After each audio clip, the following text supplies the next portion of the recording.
ये जो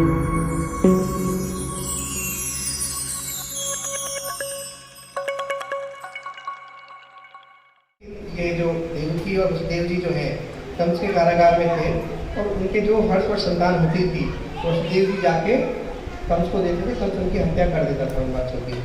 तो 6 बच्चों की हत्या वो कर चुका था, तो अब देवकी 7वीं बार गर्भवती होती है। गर्भवती हुई तो उनके गर्भ में अनंत नामक कृष्ण का पूर्ण अंश प्रकट हुआ, यानी कि बलराम जी। देवकी हर्ष तथा विषाद से विभूत थी। वे हर्षित थी क्योंकि उन्हें पता था कि उनके गर्भ में भगवान विष्णु ने आश्रय लिया है, किंतु साथ ही खिन्न थी क्योंकि शिशु के उत्पन्न होते ही कंस उनका वध कर देगा। उस काल भगवान श्री कृष्ण ने कंस के द्वारा किए गए अत्याचारों से यदुओं को भयभीत स्थिति पर दयालु होकर अपनी अंतरंगा शक्ति योग माया को प्रकट होने का आदेश दिया। कृष्ण संपूर्ण ब्रह्मांड के स्वामी है, किंतु वे यदुवंश के विशेष रूप से स्वामी है। यह योग माया भगवान की प्रमुख शक्ति है। जैसे कि मेन शक्ति क्या है?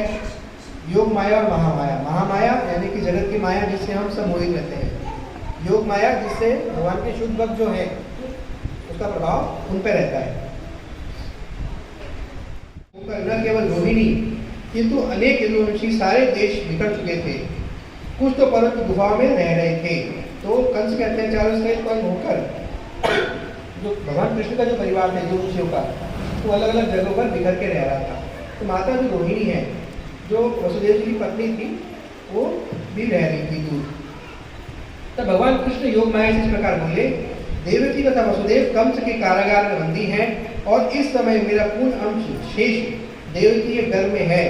तुम शेष को देवकी के गर्भ से रोहिणी गर्भ में स्थानांतरित कर सकती हो। इस व्यवस्था के बाद मैं अपनी समस्त शक्तियों के सहित स्वयं देवकी के गर्भ में अवतरित होने जा रहा हूँ। फिर मैं देवकी तथा वसुदेव के पुत्र के रूप में प्रकट होऊंगा। तब तो वृंदावन में नंद यशोदा की पुत्री के रूप में प्रकट होना।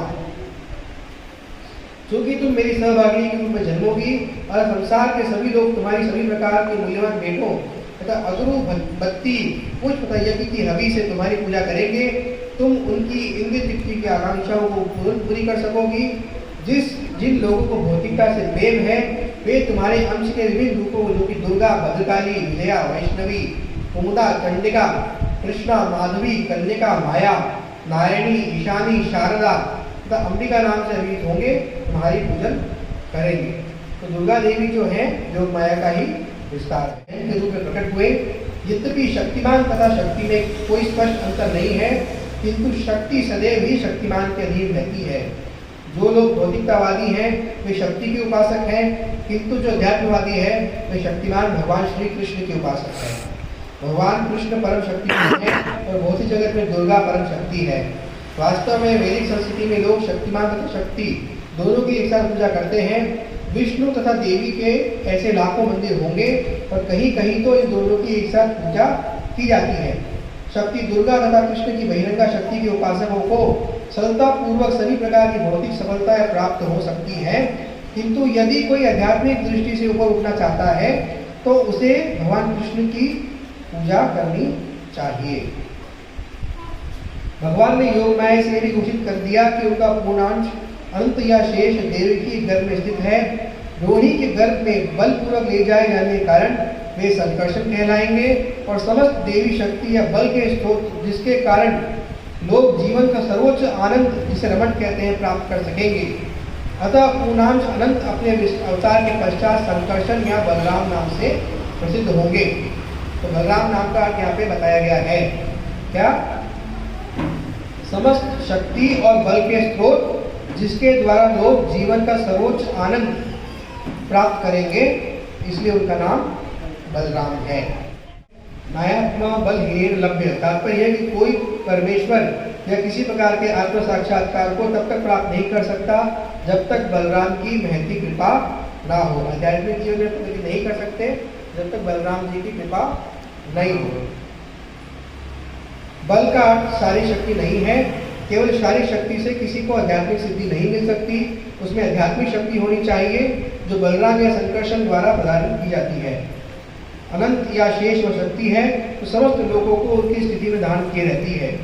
भौतिक रूप से साधारण करने की ये शक्ति गुरुत्वाकर्षण कहलाती है, किंतु वास्तव में यह संकर्षण शक्ति का ही प्रदर्शन है। तो जो लॉ ऑफ ग्रेविटी है, ग्रेविटेशनल फोर्स है, वो भगवान संकर्षण जी से ही आती है। बलराम या संकर्षण जी आध्यात्मिक गुरु या आदि गुरु हैं। अतः भगवान नित्यानंद प्रभु जो बलराम है, आदि गुरु है, और गुरु भगवान बलराम का प्रतिनिधि होता है जो आध्यात्मिक शक्ति प्रदान करता है। चैतन्य चरितामृत में इसकी पुष्टि की गई है कि गुरु कृष्ण की कृपा का प्राकट्य है। जब भगवान ने योग माया को इस तरह से आदेश दिया तो उसने उनकी प्रदक्षिणा की और तब आज्ञा अनुसार वह इस भौतिक जगत में प्रकट हुई। जब भगवान ने शेष को देवकी के गर्भ से रोहिणी के गर्भ में स्थानांतरित किया तो वे दोनों ही योग माया के वश में थी, जिसे योग निद्रा कहते हैं। जब ऐसा हो चुका तो लोगों ने समझा कि देवकी का 7वां गर्भ विनष्ट हो गया है। इस तरह यद्यपि बलराम देवकी के रूप में प्रकट अवतरित हुए, किंतु रोहिणी के गर्भ में स्थानांतरित किए जाने के कारण उनके पुत्र कहलाए। इस व्यवस्था के बाद अपने निष्काम भक्तों में अपनी सारी शक्तियों को स्थापित करने के लिए सदैव तत्पर रहने वाले भगवान कृष्ण ने संपूर्ण सृष्टि के स्वामी के रूप में वसुदेव के मन में प्रवेश किया।